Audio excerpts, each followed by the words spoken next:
Bugün sizlere Dijital Sirk'in 6. bölümdeki easter egg'lere, ana hikayesini ve gelişen olayların özetini inceleyeceğiz. Ancak şöyle bir bilgi vermek istiyorum.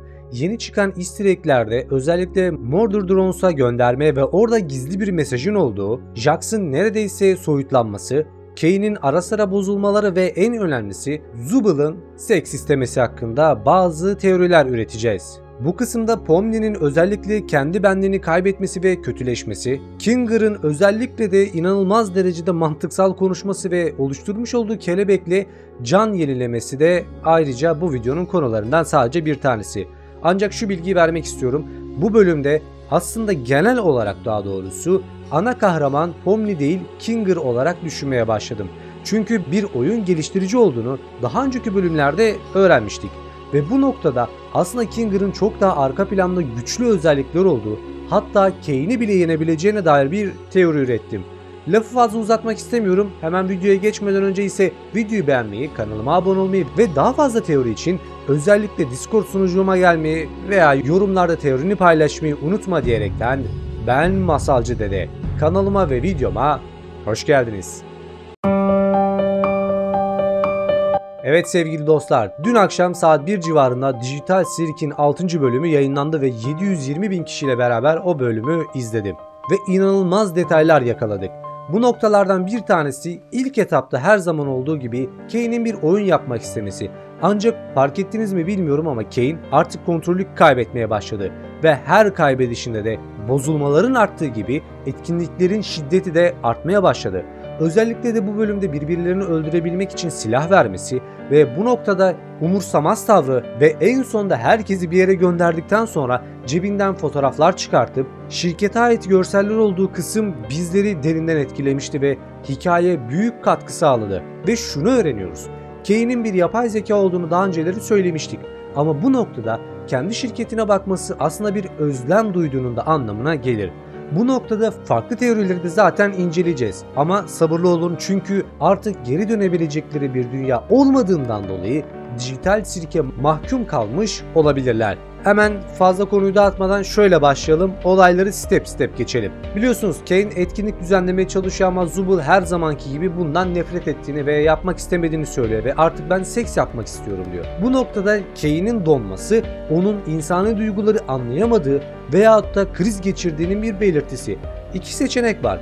Ya bu insani duyguyu anlayamıyor veyahut da artık mevcut durumdan bıkmış durumda. Tabi bu durum karşısında Kane sinirleniyor ve herkese birer silah veriyor ve birbirinizi öldürün diye bir etkinlik düzenliyor. Herkes ekip kurmaya çalışırken Pomni her zamanki gibi Ragata ile arkadaş olmaya çalışıyor ama o Kinger'la arkadaş olmak istediğinden dolayı Pomni'nin bu teklifini reddediyor ve akabinde Jax ve Pomni beraber arkadaş oluyorlar, yani ekip üyesi oluyorlar. Ancak şöyle bir parantez açmak istiyorum. Her geçen bölümde Pomni ve Jax'ın fark ettiyseniz birbirine daha çok yaklaştığını görmektesiniz. Ve bu bölümde Jax'ın hikayesine de az çok da olsa değinmekteler. Ve şöyle bir bilgi daha, Jax'ın neredeyse bu bölümde soyutlandığını görüyoruz. Yani daha doğrusu soyutlanma evresine geçtiğini görüyoruz. Bu zamana kadar neden pislik bir karakter olduğunu, neden bu şekilde davrandığını, nasıl 4. duvara kırdığını bilmiyoruz ama bir şekilde 4. duvara kırdığını öğreniyoruz. Bölümün ilk kitabına baktığımızda Kinger üzerinden gitmekte. Şöyle, Ragata yanlışlıkla bir deneme usulünde vurulup canı eksildiğinde Kinger bir kelebek çıkartıp onun canını yenilebiliyor. Ve inanılmaz derecede hiç olur olmadık yerlerde mantıksal olarak ve akıllıca konuşması onun aslında deli değil, bastırılmış bazı problemlerden kaynaklı bu şekilde davrandığını öğreniyoruz. Nasıl yani? Bildiğiniz üzere aslında Kinger'ın eşi oyundaki geliştiricilerden bir tanesiydi. Zamanında her nasıl olduğunu bilmiyoruz ama bir şekilde soyutlanmıştır ve bunun acısını muazzam derecede yaşamıştır. Ancak Kane onun bu geliştirici yeteneğini bildiğinden ve özellikle oyuna büyük katkılarından dolayı yarın öbür gün oyundan kaçabileceğini veya diğerlerini kaçırtma ihtimalinden dolayı belki onun aklıyla oynamış olabilir. Bunu nasıl yaptığını şu an için sizlere anlatamam ama teori gereği bence onun aklında büyük etkisi var. Çünkü Kinger büyük bir geliştirici, oyunda büyük etkisi var ki Ragata'nın canını yenileyebilen bir insan mantıksal olarak oyundan da kaçabilir. Ancak onun kaçamaması Veyahut da bu şekilde böyle davranmasının temel sebebi Kane'in etkisi olabileceğinden dolayı diye düşünmekteyim. Sizin bu konu hakkındaki fikir ve düşünceleriniz neler bilmiyorum ama yorumlara yazmayı unutmayın. Çünkü büyük olay aslında Kinger'da dönüyor gibime geliyor. Diğer bir sahneye geçtiğimizde Jax'ın ilginç bir şekilde motivasyon konuşmasından sonra onu ikna edip silah kullanmaya itiyor ve Pomni'nin içindeki gerçek kötülüğü ortaya çıkartmasına neden oluyor. Jax'ın her zaman manipülatif bir insan, daha doğrusu tavşan olduğunu biliyoruz. Ancak Pomni bu samimiyeti yakaladıktan sonra bazı sorular sormaya başlıyor. Örnek olarak mısır tanesinden neden korktuğu veya taneli olan şeyleri neden sevmediği. Ve akabinde Jax dürüst bir biçimde cevaplıyor. Ben tanecikli ve gözenekli olan şeylerden hoşlanmam. Bunun psikolojide bir adı var. Tripofobi. Genelde böyle tanecikli, gözenekli şeylerden nefret eden veya korkan insanlar. Bu psikolojik bir şey. Bunu ancak yaşayan anlayabilir. O yüzden çok kafada düşünmenize gerek yok. Biz olay örgüsüne devam edelim. Jax Pomni'yi ikna ettikten sonra avlanmaya başlarlar. Ancak sonradan öğreniyoruz ki bu kadar duygusal bağ kurmamasının temel sebebi Jax'ın daha önceki soyutlanmış olan Kung Fu ve bir tane ördek veya kurbağa tarzı bir arkadaşı varmış. Onlar yakın arkadaşlarmış. Soyutlanmalarının neden olduğundan dolayı. Çünkü biliyorsunuz eğer bir karakter aşırı derecede kaygıya maruz kalırsa ve kontrolünü kaybederse soyutlanma riskiyle karşı karşıya kalıyor. Tıpkı bu bölümde Jax'ın kaldığı gibi. Kung Fu ve diğer kurbağa arkadaşı da Jax'ın yüzünden soyutlandığından dolayı ve gerçek anlamda Jax'ın ilk defa iki arkadaşının olduğunu ve ikisini de gerçekten önemsediğini ve sevdiğini öğreniyoruz. Ve bundan sonraki süreçlerde mevcut olan arkadaşlarından kendini soyutluyor şu yönde. Onlar da zaman içerisinde kafayı yer ve soyutlanırsa yaşayacağı üzüntüden korkuyor. Bu nedenle pislik rolüne bürünüyor. Aslında kendisi bunu psikolojik olarak kendini koruma içgüdüsü olarak üstlenmiş durumda. Ve şöyle bir gerçek de var. Maalesef ki Jax bütün yaptığı her şeyin bir oyun olduğunu, burada eğlencesine takıldığını söylemek ve özellikle dördüncü duvarı kırmasının onun hoşuna gittiğini söylüyor. Yani bize bakıp bir şeyler söylemesi bütün olayının, bütün evrenin, bütün yaşananların farkında olduğu anlamına geliyor. Yani Jax aslında belki de bu karakterlerin içerisinde en bilinçli olanı.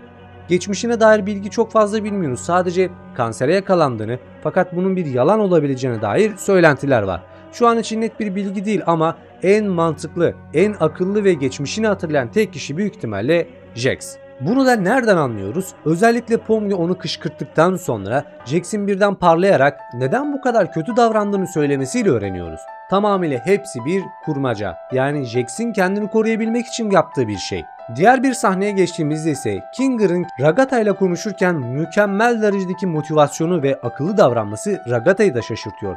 Bazen deli gibi davranıyorsun ama bazen de çok akıllısın diyor. Ve akabinde her zaman olduğu gibi Kinger kafayı deliriyor. Yani o gözlerden zaten bunu anlayabiliyoruz.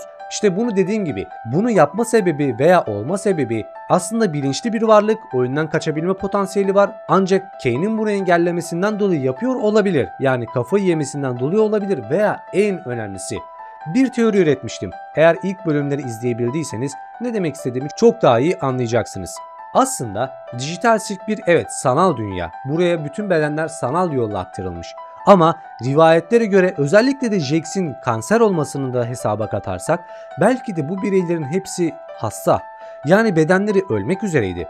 Bir deneyin parçası olmak istediler veya yanlışlıkla oldular bilmiyorum ama sonuç itibariyle bilinçleri bir şekilde bilinçli veya bilinçsiz bu evrene aktarıldı. Ve aslında bedenleri dünyada kaldı ve belki de hatta öldü. Karakterlerimizin herhangi bir şekilde dünyaya dönebilecekleri bir bedeni olmadığından dolayı bu dünyaya mahkumlar. Kane'in görevi de bunu bildiğinden dolayı bunları burada muhafaza etmeye çalışıyor. Çünkü geri dönebilecek bir yer yok, çıkış yolu yok, bedenleri yok. Yani burada mahkumlar.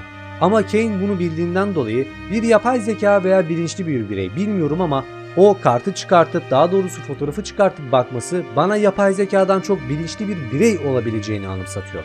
Onları sürekli olarak bu sanal dünyada eğlendirmeye çalışması onun görevi değil ama eğlendirmek zorunda. Çünkü onun tek arkadaşı şu an onlar. Ha bir de Bubble var ama Bubble'ın gerçek bir karakter olduğunu düşünmüyorum yani. Tüm bu olayları geçtiğimizde Mordor Drones'a ait bir silahın üzerinde farklı alfabelerle yazılmış bir resim var. Bunu ben şimdi burada ekrana getireceğim ama şöyle bir detay var. Biliyorsunuz yeni bir çizgi film çıkardı Glitch. Türkçe'ye çevirdiğimizde Puslu Bölge, benim şahsi isim taktığım ise, daha doğrusu öyle olması gerektiğini düşündüğüm ise gaz lambası bölgesindeki alfabeden alınma bir yer bulunmakta. Yani silahın üstünde Puslu Bölgenin alfabesine dair bir bilgi içermekte ve orada bir cümle var. Ancak şu an bu alfabenin neye karşılık geldiğini bilmiyoruz. Yani oradaki yazan cümlenin ne anlama geldiğini bilmiyoruz. Tabi şimdi buradan hemen konudan konuya atlayacağım ama bir tane daha easter egg var. Şu an aklıma geldiği için söyleyeceğim sizlere. Bir silahın üzerinde Kane Enable yazıyor. Yani aslında orada Kane'in bir kontrol mekanizması olduğuna dair bir işaret verilmiş durumda. Yani bir yapay zeka olma ihtimali çok daha yükseliyor. Ama şu an için her şey belirsiz olduğundan kaynaklı burada net bir şey söyleyemeyeceğim. Fakat bu bölümde ilk defa bu kadar fazla easter egg'e yer verilmiş durumda. Kinger'ın bu kadar nasıl mantıksal konuştuğunu bilmiyoruz. Nasıl silah ustası olduğunu bilmiyoruz. Evet, Ragata'nın canını bir şekilde yenilediğini biliyoruz çünkü mantıksal olarak o bir oyun geliştiricisi. Bunu yapma gücü var ama neden buradan çıkamadığını sorusunun cevabını veremiyoruz. Jax'in neden bu şekilde davrandığını öğrenmiş olduk. Tamamıyla kendini koruyabilmek için. Pomni'nin içerisinde gerçekten bir kötülük var ama bunu yansıttığı zaman da üzülüyor. Gangle yavaş yavaş böyle nasıl desem sizlere o mutsuz ifadeden mutlu olmayı öğrenebiliyor. Çünkü sadece mutlu maskesini taktığı zaman mutlu olabildiğini biliyorduk. Ama bugün yani bu bölümde ilk defa mutsuz maskesi varken mutlu olabildiğini görüyoruz. Zubal'ın seks yapmak istemesi yani demek ki ihtiyaç duyduğu bir duygusal anlam da var diye düşünüyorum. Ya da böyle bir şey garip. Ben bunun cevabını veremiyorum nedenini ama artık bu ortamdan sıkılmış durumda ancak şöyle bir problem de ortaya çıkıyor. Sürekli olarak Zubal'ın bu şekilde aykırı davranması Kane'in sinirini bozuyor. Yarın öbür gün Kane belki de onu alege edecek veya bir şekilde saf dışı bırakacak. Çünkü soyutlanmaya yaklaşıyor ve ortamın gidişatını daha da kötüye gidiyor. Kane'in yaptığı her şeyi yetersiz buluyor. Ve bu durumda Kane sinirleniyor, glitchleniyor ve bozulmalara neden oluyor. Bu bozulmaların ilerisine belki de Kane tüm dünyanın yıkılmasına veya donmasına neden olabilir. Çünkü o bu yapının ana merkezinde bulunuyor. Evet, farkındayım, Ragata hakkında neredeyse hiç konuşmadık ama Ragata hakkında şunu söyleyebilirim. Onun genel olarak kimlik sorunları var. Arkadaş edinmekten korkuyor, arkadaş edinmek istiyor. Bir yandan uzaklaştırıyor, bir yandan yaklaştırıyor. Yani psikolojik anlamda ciddi problemleri var. Hem arkadaşının olmasını isterken hem de bir şekilde onu uzaklaştırmasının temel sebebi kimlik sorunlarının olmasının sebebi. O arkadaş edinebilmek için çok fazla çaba sarf ediyor ama sonrasında bir şekilde uzaklaştırıyor. Ama bunun temel sebebi herkesi mutlu etmeye çalışmasından kaynaklı.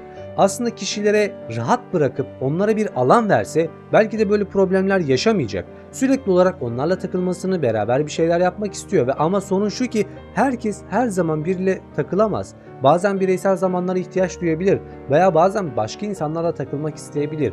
Ama Ragata'nın bu kimlik sorunsalı onun arkadaş edinmesini zorlaştırıyor ve Pomni olan ilişkilerini gitgide çıkmaza sokmakta. Evet dostlar, Dijital Sirk'in 6. bölümünün incelemesini burada bitirmek istiyorum. Çünkü aslında çok uzun diye konuşulacak şeyler var. Çok fazla teoriler var. Ama yorumlar kısmında biraz daha fazla bilgi edinerekten ikinci bir video hazırlayabilirim.